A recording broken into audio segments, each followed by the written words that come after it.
গণতন্ত্র প্রতিষ্ঠায় ঐক্য বজায় রাখার ডাক দিয়েছেন বিএনপির চেয়ারপারসন বেগম খালেদা জিয়া। গণতন্ত্রকে প্রাতিষ্ঠানিক রূপ দিতে ঐক্য বজায় রাখার আহ্বান জানিয়েছেন বিএনপির চেয়ারপারসন বেগম খালেদা জিয়া। বাংলাদেশ চীন মিত্র সম্মেলন কেন্দ্রে বিএনপির আয়োজিত জুলাই আগস্ট গণ অভ্যুত্থানের পোশাক ও প্রথম বর্ষপূর্তির বিশেষ অনুষ্ঠানে তিনি এই আহ্বান জানান। গুলশানের বাসা ফিরোজা থেকে বাছুয়ালি যুক্ত হয়ে দেওয়া বক্তৃতায় তিনি গুম, খুন ও বিচার বহির্ভূত হত্যাকাণ্ডের শিকার ব্যক্তিদের তালিকা তৈরি ও রাষ্ট্রীয় স্বীকৃতি দেওয়ার তাগিদ দেন।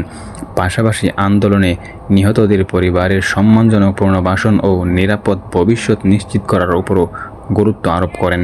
বিএনপি চেয়ারপারসন বলেন, আমাদের সামনে যে সুযোগ সৃষ্টি হয়েছে নতুন করে গণতান্ত্রিক ব্যবস্থাকে প্রাতিষ্ঠানিক রূপ দেওয়ার, তা আমাদের দ্রুত সম্পন্ন করতে হবে।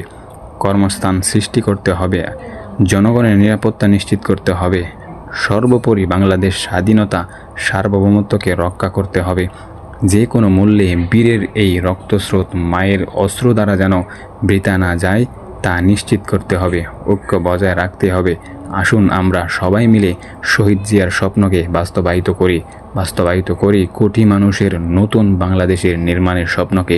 সংক্ষিপ্ত বক্তব্যের শুরুতে তিনি বলেন, রক্তস্রোত জুলাই ও 1 বছর পর আমাদের মাঝে ফিরে এসেছে দীর্ঘ 16 বছর ফ্যাসিস্টের নির্মম অত্যাচার, নির্যাতন, গ্রেপ্তার, হত্যা ও খুনের মাধ্যমে গণতন্ত্রকে ধ্বংস করে এবং একদলীয় শাসন ব্যবস্থা চিরস্থায়ী করতে চেয়েছিল আওয়ামী লীগ শাসক গোষ্ঠী।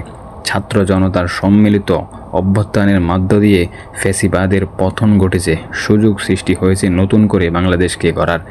এই আন্দোলনের নিহতদের প্রতি শ্রদ্ধা ও আহতদের প্রতি সমবেদনা জানান বিএনপির চেয়ারপারসন। তাদের এই আত্মত্যাগ জাতি চিরকাল মনে রাখবে।